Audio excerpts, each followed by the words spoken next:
Hello friends, welcome to food mom kitchen. இன்றைக்கி side டிஷ்ஷாக சாப்பாட்டுக்கு பகோடா பண்ண போகிறேன். அது என்னென்ன போட்டேன்றதை பார்க்கலாம் வாங்க.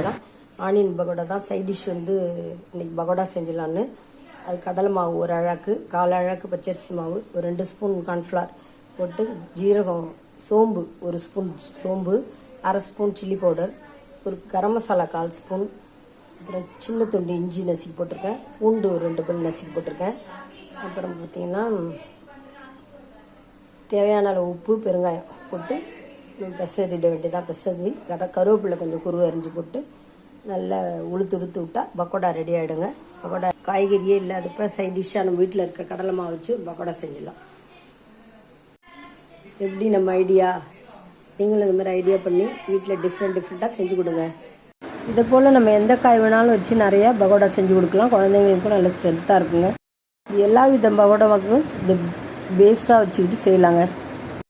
இந்த வீடியோ உங்களுக்கு யூஸ்ஃபுல்லாக இருக்கும். பிடிச்சிருந்தால் லைக் பண்ணுங்கள், கமெண்ட் பண்ணுங்கள், ஷேர் பண்ணுங்கள்.